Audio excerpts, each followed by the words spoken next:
As fraud बहुत ज्यादा हो बहुत रहा है है, और पर ज्यादा। डिस्ट्रिक्ट हम 2 हमेशा कराते हैं, एक स्टेट कराते हैं, एक समर डिस्ट्रिक्ट होती है, एक विंटर डिस्ट्रिक्ट होती है। अभी भी बहुत महंगा खेल है, हर इक्विपमेंट महंगे हैं।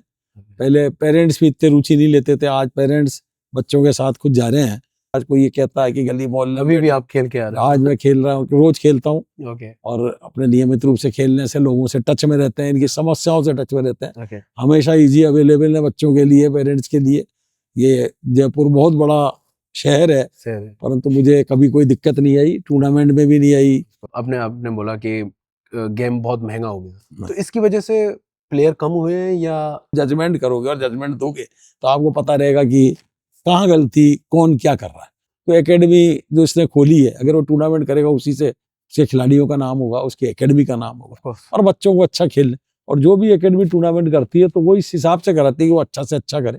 एसोसिएशन वो तो पेरेंट्स खुद ही इतने जागरूक हैं कि अगर वो जाते हैं तो वो समझ जाते हैं और खुद ही अपने बच्चे को शुरुआत तो मूवमेंट कहीं भी ले लेते हैं। पर ऐसी कोई एकेडमी जयपुर में नहीं खुली हुई जैसे आपको कोई प्लेयर कोच नहीं लगे हुए। तो ये कैसे सेलेक्ट करी जाती है, मतलब किस तहत आप? मेरे टीम में जो मेरी एसोसिएशन है सारे बैडमिंटन खिलाड़ी हैं। ओके सिस्टमेटिक हम पहले ही डाल देते हैं ओके कि आज 11, 13 और 15 के ही होंगे तो बाकी लोग नहीं आते, अच्छा है ना। फिर शाम को ये होंगे, सुबह ही होंगे, एक शेड्यूलिंग हो गई आजकल। तो उसमें कोई गलती होती नहीं है और थोड़ा बहुत सब कोऑपरेट करते हैं, घंटे 2 घंटे ऊपर नीचे कोई फर्क पड़ता नहीं है। तो वैसे तो खुद की मेहनत भी बहुत डिपेंड करती है। अच्छा, अगर आप कंटिन्यूटी करनी रखनी पड़ेगी, कंटिन्यूटी बहुत जरूरी है, उसके बगैर खेल में आगे नहीं बढ़ सकते। कंटिन्यू करना है, भगवान बस सदैव स्वस्थ रखे, अच्छा रखे। इधर साइना नेहवाल नए में वो अच्छी लगी, पीवी सिंधु है, तो ये तो बचते रहे। पर हमारे टाइम में प्रकाश पादुकोण का दौर था।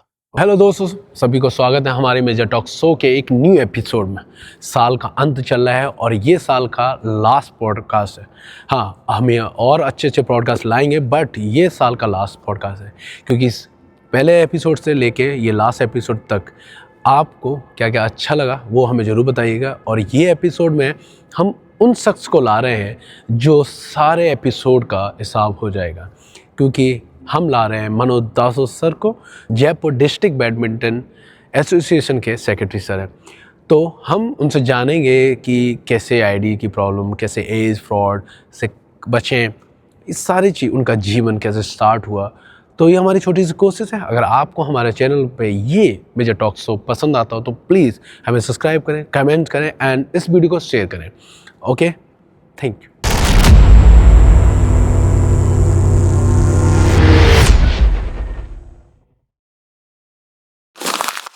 मैं बैडमिंटन के खिलाड़ी के रूप में आया। Okay. मैं खुद डिस्ट्रिक्ट, स्टेट और नेशनल मैंने रिप्रेजेंट किया राजस्थान को। यूनिवर्सिटी कैप्टन भी रहा, राजस्थान का जूनियर चैंपियन भी रहा। और बैडमिंटन मेरा पसंदीदा खेल है, खेल शुरू से रहा है। मैं शुरू से ही बैडमिंटन से जुड़ा और जो संस्था में जब मैं जुड़ा तो मैं पहले ज्वाइंट सेक्रेटरी आया, मैं फिर वाइस प्रेसिडेंट आया। इस पे आएंगे सर, मगर मैं जानना चाहता हूँ कि आप कितनी एज में आप जुड़ गए थे? आजकल मैं 10 साल की उम्र से बैडमिंटन खेल रहा हूँ। आज मैं 60 साल का हूँ तो मेरा 50 साल का एक्सपीरियंस। 50 साल का एक्सपीरियंस है। और मैं इसके अलावा कोई खेल में मैंने रुचि भी नहीं ली। अच्छा, ये कहाँ से आपने? जयपुर? मैं जयपुर से ही खेला। जयपुर मैं सब जूनियर खेला, जूनियर खेला, सीनियर खेला, मैं सभी तरह के स्टेट को रिप्रेजेंट करा। और एक खिलाड़ी होने के नाते जब मैं संस्था में आया, एसोसिएशन में आया, तो मुझे खिलाड़ियों की कमियों का भी पता था कि भाई उनको क्या क्या दिक्कत आती है। और मेरे को बैडमिंटन मतलब मेरा जीवन की तरह लिया और बैडमिंटन को आज भी मैं इसी तरह नियमित रूप से आज भी खेल रहा हूँ। तो आपने अभी बताया कि 50 साल का एक्सपीरियंस हो गया। इस 50 साल के एक्सपीरियंस में जब आपने शुरू किया था और मौजूदा हालात अभी, क्या बदलाव हुए हैं? क्या अच्छा हुआ है? क्या अब फैसिलिटीज बहुत ज़्यादा हो गई। हमारे टाइम में इस तरह की नहीं हुआ करती थी। गेम 15 पॉइंट का हो करता था, सर्विस चेंज हुआ करती थी, अब फास्ट गेम हो गया, है ना। और जो रही बात शटलकॉक वगैरह जो हमारे टाइम आती थी, वो जैसे फेंटा, लिली वाइट, इस तरह की, अब आजकल AS2 आती है या कोई और कंपनी चल रही है, विक्टर चल रही है। तो अभी बहुत महंगा खेल है, हर इक्विपमेंट महंगे हैं। पहले पेरेंट्स भी इतने रुचि नहीं लेते थे, आज पेरेंट्स बच्चों के साथ खुद जा रहे हैं। और मैं जो भी रिजल्ट आ रहे हैं, राजस्थान के बहुत अच्छे रिजल्ट है और खासतौर से जयपुर डिस्ट्रिक्ट के बहुत अच्छे रिजल्ट है। इसमें हमारे राजस्थान के सेक्रेटरी के शर्मा जी भी अच्छा वर्क कर रहे हैं। यहाँ पर हमारे कोच है यादविंदर सिंह जी, बड़ा अच्छा वर्क कर रहे हैं बैडमिंटन में। और जो भी जानकारियाँ खिलाड़ियों को पहुंचा रहे हैं। वो हमारे अतुल गुप्ता जी हैं, उन्होंने एक फेसबुक पे एक चैनल खोल रखा है जिससे सभी जानकारी खिलाड़ियों को पहुंचाते हैं। बदलाव की जहां तक बात करें, अपडेट सब चीज होने लगी, एक एक चीज की कंप्यूटराइज सिस्टम हो गया। मैच के बारे में आपको ज्यादा वेट नहीं करना पड़ता। पहले एक ही स्टेट हुआ करती थी, इसमें सब जूनियर जूनियर सब हुआ, आजकल सब अलग अलग होते हैं।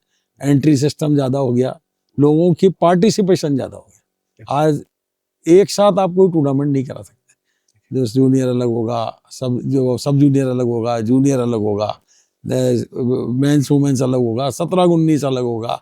आजकल इतनी एंट्री, इतना पार्टिसिपेशन है कि आजकल कर पाना ही बहुत मुश्किल है। तो ये जो टूर्नामेंट बच्चे खेलते हैं, इससे आगे जाने का ग्रो रहता है या सिर्फ ये टूर्नामेंट ही रह जाते हैं उनके? टूर्नामेंट के जरिए आगे जाते हैं, डिस्ट्रिक्ट से रिप्रेजेंट करती है स्टेट को, फिर स्टेट से सेलेक्ट होकर नेशनल जाते हैं। इंडिया में कई रैंकिंगें हो रही हैं, उनमें भी बच्चे खूब जाते हैं। और मैं गर्व के साथ कह सकता हूँ कि जब से मैं इसमें कम से कम 15-16 साल हो गए मुझे सचिव होने के नाते, कई खिलाड़ियों की नौकरियां लग गई। कोई एजी ऑफिस में लग गया, कोई रेलवे लग गया, कोई पीटीआई लग गया, कोई पीएफ वो पोस्ट एंड टेलीग्राफ में लग गया, कोई इनकम टैक्स में लग गया। तो आजकल जीवन यापन का भी एक तरीका है। और जो हम एक सपना देखा करते थे कि भाई बच्चे हमारे नेशनल को क्या करेंगे, तो राजस्थान के रिजल्ट वाकई में बहुत अच्छे हैं। नॉर्थ जोन हम विजेता रहे, हमारे प्रणव कट्टा अच्छा खेला, और साक्षी पोकट बहुत अच्छा खेली, वर्मा क्या नाम उसका बिटिया का क्या है, वो भी बहुत अच्छा खेली। अभी अर्णव शर्मा अच्छा खेला, अवनी भी है, सुहासी वर्मा बहुत अच्छा खेली। तो इस तरह के लोग, अंशुमन चौधरी बहुत अच्छा खेला।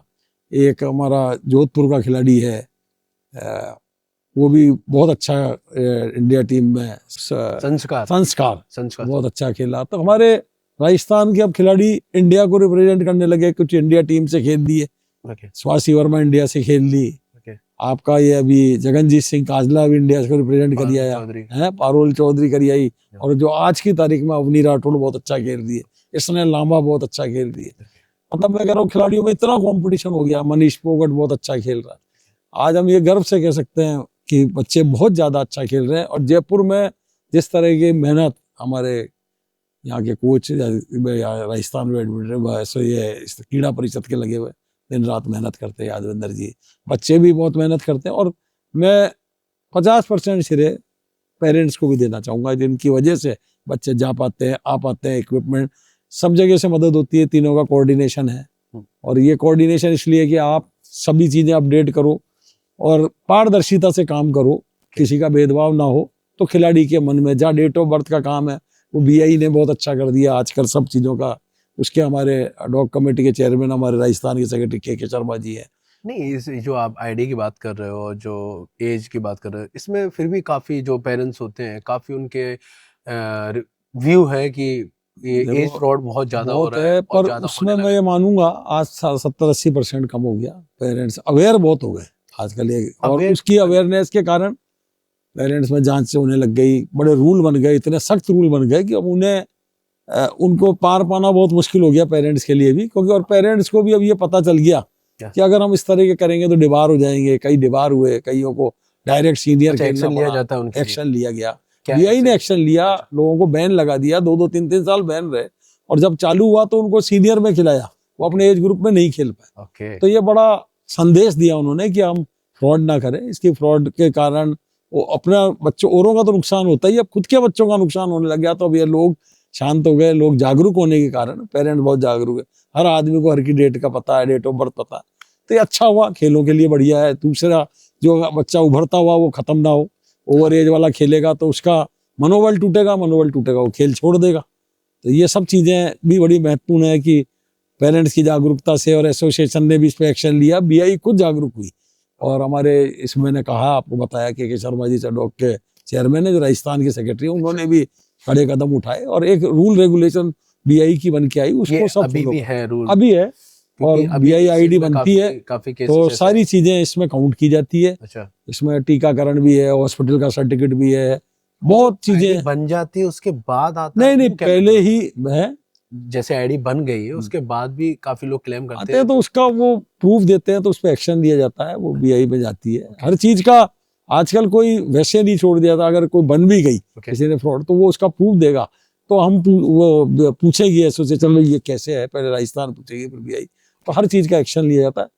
मैं मानता हूँ कि बहुत ज्यादा कंट्रोल हो चुका, और इसमें आजकल पेरेंट्स भी कुछ इस तरह कोऑपरेट कर रहे हैं और इस तरह की कोई वो नहीं कर रहे, तो इस तरह बढ़िया चल रहा है। और हर जना खिलाड़ियों को बढ़ावा देने के लिए आगे है, और कोई जना किसी का शोषण ना हो इसका पूरा ध्यान रखा जा रहा है कि भाई ये एसोसिएशन पूरा देख रही है कोई चीज, क्योंकि वो प्रारूप आ गया ना बीआई का जिसके मार्गदर्शन से कार्य हो। ओके, तो इसी में जैसे आपने बोला कि गेम बहुत महंगा हो गया, तो इसकी वजह से प्लेयर कम हुए हैं या कोई बढ़ोतरी हुई है या ज्यादा ही है? भाई प्लेयर की तादाद तो बढ़ी है साहब, है ना, मतलब महंगा होने के बावजूद भी पेरेंट्स अपना सब कुछ जितना भी है वो तो ये गेम को एज ए प्रोफेशनली लोग ज्यादा सीरियसली लेने लगे हैं, इसलिए भी कि जैसे रिजल्ट दिख रहे हैं अच्छा, एक एक माँ बाप का सपना भी होता है कि बच्चा अच्छा खेले। और मेरा तो ये मानना भी है सर कि मैंने तो ये देखा है कि पढ़ाई कोई खेल में बाधा नहीं है, और खेल पढ़ाई में बाधा नहीं है, दोनों एक पर्यायवाची है। अगर आप अच्छा खेलते हो तो अच्छे पढ़ाई के स्टूडेंट भी बन सकते हो। तो मैं कई पेरेंट्स को कहता हूँ कि इसे छुड़ाओ मत, इसे रेगुलर चलने दो। और ऐसे कई उदाहरण है मेरे पास, जैसे सेंट स्टीफन में गए, आज हमारे अतुल जी की लड़की है सलोनी गुप्ता, आज उसमें वर्ल्ड फेडरेशन में है और पैरा में भी है, और वो स्टीफन से पढ़ी, उसने स्पोर्ट्स MBA करा। आज कई जगह ऐसे अश्वनी है, अश्वनी लोहिया बहुत अच्छा, ऐसे कई बच्चे हैं जिनका मैं नाम लूँ कि पढ़ाई में आज बहुत आप आकृति है बतरा, तो कई बच्चे बहुत आगे बढ़ गए, और पढ़ाई कोई कभी बाधक नहीं है। और नौकरियां सरकार ने इस तरह लोगों के लिए इनकी परसेंटेज देने लग गई, 2-2% मिलती है। और आप सबसे ज्यादा खुशी की बात है कि राजस्थान का ये कृष्णा नागर आज ओलंपिक में पैरा में जीता, ये हमारे लिए गौरव किया। अभिनव शर्मा डफ एंड डैम में आज वर्ल्ड चैंपियन बना। तो ये सब एक सपना था जो हम कभी सजोते थे कि ये कभी पूरा होगा, प्रभु की कृपा से ये सब हुआ। और राजस्थान टीम आज तो बैडमिंटन में पहले दूसरे राउंड में आज हर राउंड क्लियर करती है, नॉर्थ जोन चैंपियन बनी, स्कूल चैंपियन बनी, यूनिवर्सिटी में भी चैंपियन, हर जगह हमारे बच्चे राजस्थान के बहुत मेहनत कर रहे हैं और बहुत आगे बढ़ रहे हैं। ये बड़ी खुशी की बात है। काफी बच्चे सर ऐसे होते हैं जिनका बैक सपोर्ट नहीं होता, तो जितना लिए आपकी जो एसोसिएशन है, मतलब हमारे जितनी हमारी मदद हो सकती है, रैकेट चैटल जो भी हम दे सकते हैं, जितना हमारा बस कर पाते हैं वो करते हैं। बच्चों की पूरी मदद करते हैं, टूर्नामेंट में भी करते हैं, जितना हमसे हो पाता है हम करते हैं। और हमारा ध्येय रहता है कि इनको कहीं ना कहीं से कोई ना कोई जना इनकी मदद करे। और बच्चे आजकल जयपुर में इतने टूर्नामेंट होते हैं, रोज होते हैं, कुछ कैश प्राइज होती है, तो जो बड़े उनके साथ खेलते हैं तो वो इनाम मिलते हैं। तो कई तरह बच्चों को मदद मिलती है। बच्चे एम्पायरिंग करते हैं, उसमें बच्चों को रेवेन्यू मिलता है। बच्चों को हर क्योंकि एम्पायर करेगा तो एम्पायरिंग भी एक खेल सीखने का एक तरीका है। वो देखेगा कहाँ मार रहा है, क्या देख रहा है। एम्पायरिंग बहुत बड़े जब आप जजमेंट करोगे और जजमेंट दोगे तो आपको पता रहेगा कि कहाँ गलती, कौन क्या कर रहा है। तो उसमें हम जब भी कोई टीम जाती है कई टूर्नामेंट तो बच्चों को लगाते हैं, उसको रेम्यूनरेशन मिलता है, सीखने को मिलता है। और मैं तो मानता हूँ जीवन में अगर कोई आदमी कोई सा भी खेल खेले तो जितना खेलों से सीखने को मिलेगा, या जो आत्मविश्वास हार जीत से खेलों में आएगा वो और किसी चीज में नहीं आ सकता। बेहतरीन। इसी में सर आप सेक्रेटरी बने, इतना समय हो गया, तो आपने जो सेक्रेटरी में काम किया वो क्या क्या, मतलब ऐसे भाई मैं जब सेक्रेटरी बना क्या बेस्ट अभी तक आपने? भाई मैं तो कई टूर्नामेंट हुए, राजस्थान के साथ मिलके कई टूर्नामेंट कराए। राजस्थान से हमारा हमेशा जिला साथ ही रहता है। डिस्ट्रिक्ट हम 2 हमेशा कराते हैं, एक स्टेट कराते हैं। एक समर डिस्ट्रिक्ट होती है, एक विंटर डिस्ट्रिक्ट होती है। अभी विंटर होने वाली है 30 तारीख से, 30 से 4।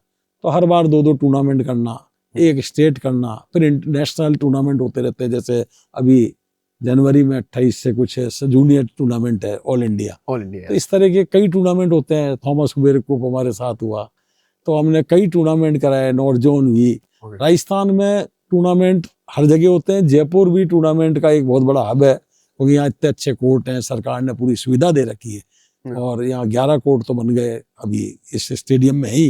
ये सरकार को भी बहुत धन्यवाद कि खेलों को अलग अलग ग्राउंड और वर्ल्ड क्लास बनाए। तो ये सरकार के भी बहुत बहुत धन्यवाद देता हूँ कि वो खेलों का, खिलाड़ियों का विशेष तौर पर ध्यान रखती है। और जितने ज़्यादा टूर्नामेंट जयपुर में होते हैं, क्योंकि जयपुर में 40 अकेडमी है, 50 अकेडमी, उनमें सबसे खुशी बात है कि नेशनल प्लेयर कोचिंग दे रहे हैं और बच्चों को सिखा रहे हैं। तो जो टाइम बच्चों का आने जाने में है वो वहाँ लगता नहीं है। मदर फादर चले जाते हैं तो वो वहाँ खेल लेते हैं।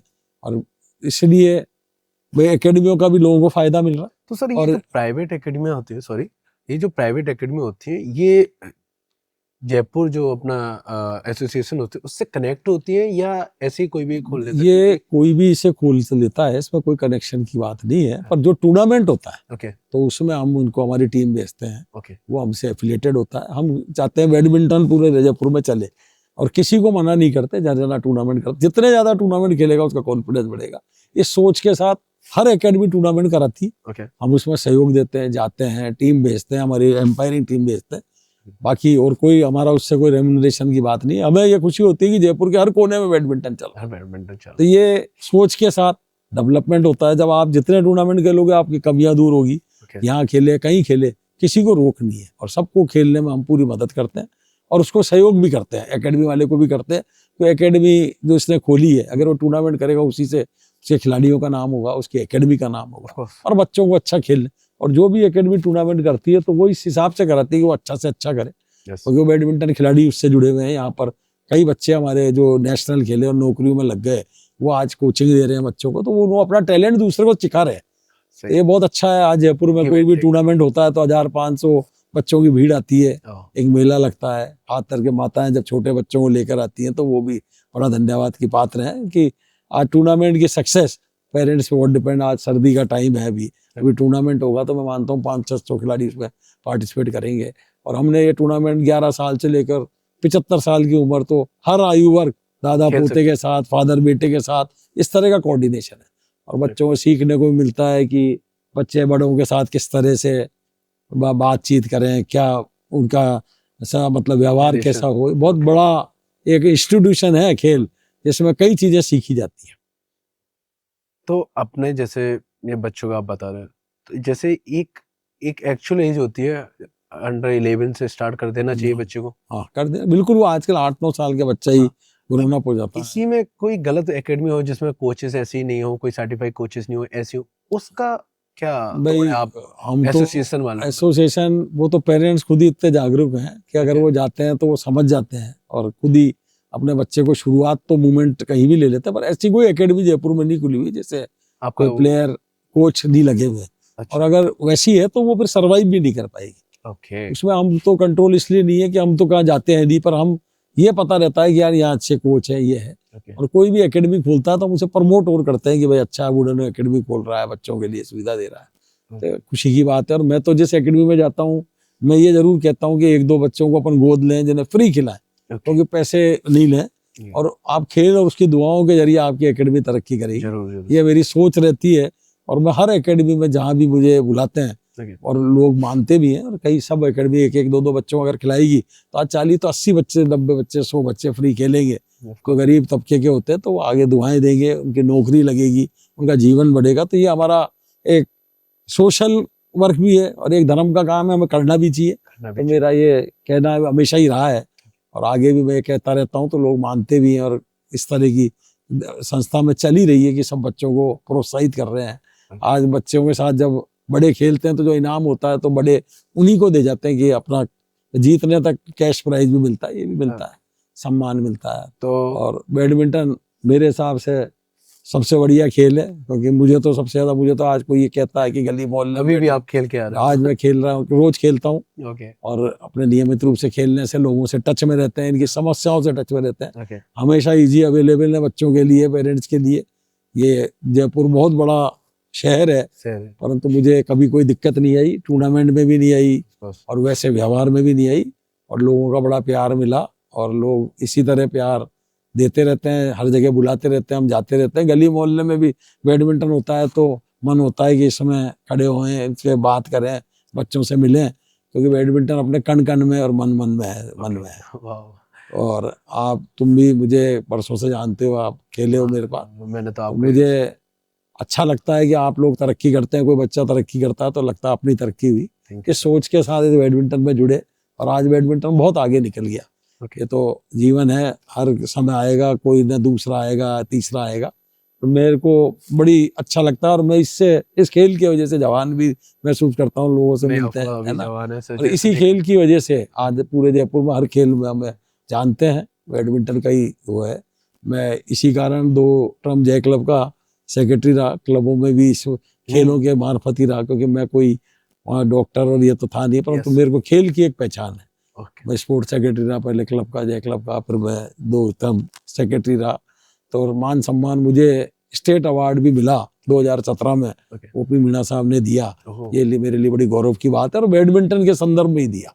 तो इससे आज मैं राजस्थान का वाइस प्रेसिडेंट भी हूँ, और राजस्थान में जब भी कोई चुनाव वो होते हैं, पदाधिकारी जब बनाते हैं, तो मैं भी उनके साथ कार्य करता हूँ। मुझे बड़ा अच्छा लगता है। पदों की कोई महत्व नहीं होता, पर महत्व कार्य करने का होता है। एक ये तो पद तो आते जाते हैं, और बैडमिंटन एक हमारे 2017 में जब ओपी मीणा साहब ने मुझे स्टेट अवार्ड सम्मानित किया, वो मेरे लिए बड़ी गौरव का पल था। अभी हमारे ये पैटर्न है, चीफ पैटर्न NK जैन साहब ने भी एक सम्मान समारोह रखा था, तो मुझे और अतुल जी को उन्होंने बुलाया, और वो बैडमिंटन के संदर्भ में उन्होंने भी सम्मान दिया। तो इस तरह के सम्मान जब मिलते हैं तो इनके आशीर्वाद मिलते हैं।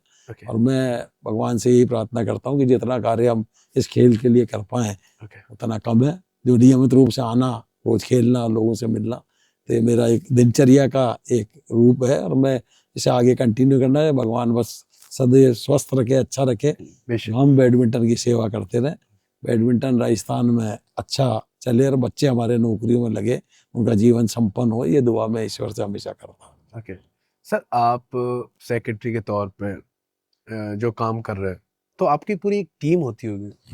पूरी टीम है, एम्पायर टीम अलग है। तो ये कैसे सेलेक्ट करी जाती है, मतलब किस तहत आप? मेरे टीम में जो मेरी एसोसिएशन है, सारे बैडमिंटन खिलाड़ी है। ये बहुत अच्छी बात है। और संस्था में सब मिलजुल के कार्य करते हैं। सारे बैडमिंटन है। कुछ कमेटियां बना रखी है, उसमें सब बच्चों को ले रखा है, सब काम करते हैं। अच्छा। और ये संस्था बड़ी अच्छा कार्य कर रही है, और सब एक दूसरे से जुड़े हुए हैं। खिलाड़ी होने के नाते कोई किसी में मतभेद नहीं है, कोई भेद नहीं। मतभेद तो सर कॉमन अलग चीज होगी, मतलब जैसे जो भी मैं ये जानना चाहता हूँ कि ये नहीं है कि अदर कोई भी जुड़ा हो। जैसे बैडमिंटन एसोसिएशन है, तो उसमें आपके सारे बैडमिंटन 99% बैडमिंटन खिलाड़ी उसमें इन्वॉल्व है। हाँ, तो वो और अच्छा कर सकेंगे। अच्छा है, बच्चे में सब जने जुड़ के काम करते हैं। ये टीम वर्क है। टूर्नामेंट होगा, 25-30 जने लगेंगे, जब जाकर काम। आप भी उस टूर्नामेंट को कवर करोगे। एक एम्पायर टीम आती है, वो कार्य करेगी, बच्चे एम्पायरिंग करेंगे, हर चीज की व्यवस्था है। कंप्यूटर आजकल हमने भी ड्रॉ कंप्यूटर से निकालने लग गए, शेड्यूल कंप्यूटर से निकालने लग गए, जो बच्चों को दिक्कत ना हो। पहले 1-2 दिन दिक्कत होती है, बाद में सब चीज शेड्यूल पे चलती है। तो जैसे अपना बैडमिंटन के जो टूर्नामेंट होंगे, तो इसमें मतलब शुरू में जो लोग आते हैं वो थोड़ा डिस्कम्फर्ट हो जाते हैं कि बहुत शुरू उनको क्या कहेंगे आप, मतलब वो पहले दिन का जो होता है? पहले दिन क्या होता है, इनॉग्रेशन होता है, कुछ शेड्यूल लेट हो जाता है। हाँ, तो वो लेट होने के कारण सारा दिन वैसे ही निकल जाता है। पर पेरेंट्स कोऑपरेट करते हैं, बच्चे कोऑपरेट करते हैं, सब। जो पुराने सर उनको तो पता है कि 10-20 मिनट नए बच्चे भी जानते हैं, पर आजकल सब सिस्टमेटिक हम पहले ही डाल देते हैं कि आज 11, 13 और 15 के ही होंगे, तो बाकी लोग नहीं आते। अच्छा, है ना। फिर शाम को ये होंगे, सुबह ही होंगे, एक शेड्यूलिंग हो गई आजकल। तो उसमें कोई गलती होती नहीं है, और थोड़ा बहुत सब कोऑपरेट करते हैं। घंटे 2 घंटे ऊपर नीचे कोई फर्क पड़ता नहीं है। आजकल ये शेड्यूल डाल दिया कि आज 11 का होगा, 13 का होगा, 15 का होगा, ये इवेंट ही होंगे। तो उसके अलावा 17, 19 और मेंस वुमेन्स कोई नहीं आएगा। इस तरह उनके पहले राउंड होंगे, तो पहला राउंड करके चला गया। किसी का भाई है तो वो पहले ही चला गया। बड़ा सिस्टमेटिक हो गया सब। तो अभी आने वाले सालों में आप क्या प्लानिंग कर रहे हैं? कोई बड़ा टूर्नामेंट? जैसे बड़ा टूर्नामेंट जनवरी में है राजस्थान का। ये स्टेट ऑल इंडिया, ये ऑल इंडिया है, ऑल इंडिया टूर्नामेंट है। जनवरी में 28 जनवरी। इससे भी बड़ा कि मैं सोच रहा हूँ, जैसे इंडिया ओपन हो रहा है दिल्ली में, सैयद मोदी हो रहा है लखनऊ में, तो एक पहचान है इनकी। पहचान हर बार 2-3 रैंकिंग होती है, ये ऑल इंडिया ही होती है। ये भी जो हो रहे हैं सैयद मोदी, ये भी ऑल इंडिया ही हो रहे हैं। हाँ। है ना। अब कोई जैसे भी चलता है, हर बार होता ही है। अच्छा। हर बार 2-2 रैंकिंग होती है, 2 स्टेट होती है, 2 डिस्ट्रिक्ट होती है। तो इससे सारा, अब फिर क्या है, ऑल ओवर इंडिया टूर्नामेंट होते रहते हैं, तो बच्चे उसमें बिजी रहते हैं। रैंकिंग होती रहती है बहुत ज्यादा। आजकल रैंकिंग हर जगह हो रही है। बच्चे जाते हैं, कभी कोई बॉम्बे जा रहा है, कोई बैंगलोर जा रहा है, कोई कहाँ जा रहा है। बहुत ज्यादा अभी बैडमिंटन का चलन है, हर जगह रैंकिंग हो रही है। ऑल इंडिया बच्चे खेलने जा रहे हैं।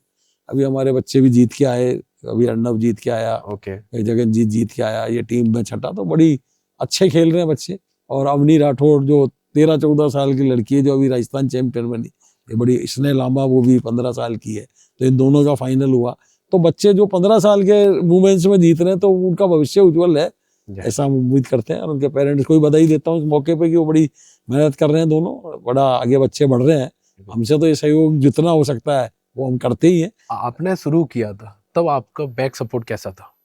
शुरुआत में भैया बड़ा फाइनेंशियली बड़े सब जने भाई, हम जब ने चालू करा तब इतनी फैसिलिटी नहीं थी। हम खेले उस टाइम, कंपटीशन अलग तरीके थे, अब कंपटीशन अलग तरीके है, अब जागरूकता बहुत ज्यादा है। तो उस टाइम आपने क्या किया जेल में, ये जानना चाहता हूँ मैं। मनोज सर को जानना चाहता हूँ कि मनोज सर ने क्या क्या जेल के यहाँ पर आए। मैं बैडमिंटन खेल के यहाँ तक पहुंचा। मैं बैडमिंटन स्कूल खेला, ओके। मैं डिस्ट्रिक्ट खेला, मैं स्टेट खेला, मैं यूनिवर्सिटी खेला। फिर मैं इसके पीछे सपोर्ट कैसा था, मतलब सपोर्ट फादर वगैरह सब ठीक है, कोच ठीक, सब बड़े भार्गव साहब थे, कंसल साहब, कोचिंग चलती रहती है। कोई ऐसा देखो, ऐसे तो खुद की मेहनत भी बहुत डिपेंड करती है। अच्छा, अगर आप कंटिन्यूटी करनी रखनी पड़ेगी, कंटिन्यूटी बहुत जरूरी है, उसके बगैर खेल में आगे नहीं बढ़ सकते। मैं जिस लेवल पे खेला मैं उससे संतुष्ट हूँ, जितनी मैंने मेहनत की उतना मैंने पाया, उतना मैंने है ना। इसलिए कोई मैं किसी में आरोप का मतलब नहीं, मैं मेरे हिसाब से ठीक खेला, पर बैडमिंटन मेरे को मन में बस गया। और मैं शुरुआत में बैडमिंटन एग्जीक्यूटिव बना, फिर ज्वाइंट बना, फिर वाइस प्रेसिडेंट बना, फिर सेक्रेटरी बना, तो ये मेरे को लोगों ने प्रमोट किया और मैं उनके साथ आगे बढ़ता गया। अच्छा, मतलब आपने ये सोचा था कि बैडमिंटन ही में करना है, चाहे मेरे एक ही खेल में, और कोई खेल में गया भी नहीं, और ना मुझे जाना। कई खेलों में कई आते हैं, पर मेरे को लगता है कि अपन एक को तो पूरी सेवाएं दे पाए, ये मल्टीपर्पज से कोई मतलब नहीं है। और आज अपनी एक पहचान बैडमिंटन है। बैडमिंटन सही, मनोज तो इसलिए भगवान की कृपा है, लोगों का आशीर्वाद है, आप लोगों का प्यार है, तो मैं जरूर आगे भी इसी खेल को कंटिन्यू करूंगा जब तक मेरे पास शक्ति है, मैं चल फिर सकूं, सेवा कर सकूं, तो वो करता रहूंगा। तो आप बहुत लंबा अभी टाइम पीरियड है। ओके सर, अभी हम आते हैं इसमें ऐसी राइड में, इसमें छोटे छोटे क्वेश्चन होंगे और उसका आपको जवाब देना है। तो आपका फेवरेट शॉट कौन सा है? मैं शॉट पहले तो शॉट मानता था, अब शॉट पढ़ते नहीं, अब ड्रॉप मारता। ड्रॉप शॉट मारता? हाँ, ड्रॉप मारता, पहले शॉट का बड़ा शौक था, शॉट मारे। ओके, अब इसमें अच्छा लगता है। हाँ, ओके, तो बैडमिंटन प्लेयर कौन सा अच्छा लगता है आपको, जो अभी आप? जैसे प्रकाश पादुकोण बहुत अच्छा लगता था। ओके, सैयद मोदी बहुत अच्छा लगता था, हमारे टाइम में यही सब हमारे हीरो थे, बड़े अच्छे थे। इधर साइना नेहवाल नए में वो अच्छी लगी, पीवी सिंधु है, तो ये तो बचते रहे, पर हमारे टाइम में प्रकाश पादुकोण का दौर था। ओके, तो सैयद मोदी और प्रकाश पादुकोण। बेस्ट जगह कौन सी अच्छी लगती है जहाँ टूर्नामेंट होते हैं? मुझे स्टेडियम से अच्छा कुछ नहीं लगता। ऐसे में स्टेडियम पे टूर्नामेंट कराना मतलब वो ऑथोराइज मानता हूँ। ओके, सरकार की देखरेख में हो, सरकार की निगाह में हो। मैं कभी कोई एकेडमी में नहीं कराता। ऐसे में घर का खाना बेस्ट लगता है बाहर का? घर का ज्यादा बेटर लगता है, घर का ज्यादा अच्छा लगता है। टीवी कम देखें, मोबाइल कम देखें, खान पान का ध्यान रखें। खिलाड़ी कांच की तरह, कल मैच एयर बुखार हो गया तो सारा काम बिगड़ जाता है। घूमे फिरे नहीं, थोड़ा मैच के प्रति सजग रहे, सचेत रहे, अपने आप को ध्यान रखे। वो ये बच्चे खुद रखें, ठंडा नहीं पिए, ठंडे को अवॉइड करे, अपना टाइम टू टाइम सिस्टम करेगा तो उस रिटर्न पक्का मिलेगा। लेट मिल सकता है पर सिस्टम में अगर आ गया। और हार को इतनी जीते जब तक तो ये सोचे कि मुझे जीतना है, खेले जब तक, और हार जीत को सहज रूप से स्वीकार करे, दिमाग पे इतना जोर ना दे, अपनी कमियों को ढूंढे, उन्हें दूर करने की कोशिश। फेवरेट अभी रैकेट कौन सा है आपका? योनेक्स से खेलता हूँ। वैसे मेरे शुरू में योनेक्स हमारे तो चलते थे, बड़ा हमारे तो 800 वगैरह, अब तो बहुत रैकेट आ गए, पर आज भी योनेक्स कंपनी बेस्ट है। और सेटल भी S2 है, प्लास्टिक में योनेक्स की चल रही है, योनेक्स ठीक है योनेक्स। तो ये वाला फॉर्मेट खत्म सर। अब हम लास्ट मैसेज है, जो आप लेट हो रहे हैं मुझे पता है, अब दर्शकों के लिए आप एक मैसेज जो आप ऑडियंस के लिए कहना चाहते हो, प्लेयर के लिए, फैमिली वालों के लिए, एक लास्ट मैसेज जो आप भी कहना चाहो। भाई जितना भी खेल चल रहा है फैमिली की वजह से चल रहा है, माता पिता की है ना, तो वो तो धन्यवाद की हमेशा बात है। मैं जहाँ भी जाता हूँ उनको सबसे पहले धन्यवाद देता हूँ, उनकी वजह से। ख्याल रखना चाहिए उनको, ख्याल बच्चे का रखना चाहिए, वो रखते भी हैं। बच्चे के खान पान का, उसके सोने का, उठने का, और बच्चे खुद जागरूक होने चाहिए। पेरेंट तो कोशिश कर सकते हैं, उन्हें ये पता रहना चाहिए मुझे आगे क्या करना है। और पढ़ाई और खेल को अलग अलग भागों में बांट के, पढ़ाई के चक्कर में कभी खेल ना छूटे और खेल के चक्कर में पढ़ाई ना छूटे। इस तरह आपके एग्जाम हो, आप कम खेलें पर आप रेगुलर टच में जरूर हैं। आप जब फील्ड पे आएंगे, आप फ्रेश होकर जब पढ़ेंगे, तो जो पढ़ाई आप 3 घंटे में कर रहे हो, आधे घंटे 1 घंटे में आप कवर कर लो। पढ़ाई, ये स्पोर्ट्स भी एक पढ़ाई हो गई, ये ज्यादा टफ है। पढ़ाई में तो पढ़ के दे देगा, और स्ट्रोक अगर भूल गया तो उसे सीखने में टाइम लगेगा। तो रेगुलरिटी इज द बेस्ट। मतलब आपको आगे बढ़ने का अगर रेगुलर है, सिंसियर है, तो आप हमेशा अच्छे बनेंगे। टाइम लग सकता है, और सबसे बड़ी बात है, खिलाड़ी बनेंगे नहीं बनेंगे, इंसान बहुत अच्छे बनेंगे। बेहतरीन सर, ये लास्ट पॉइंट था सर का। Thank you so much sir.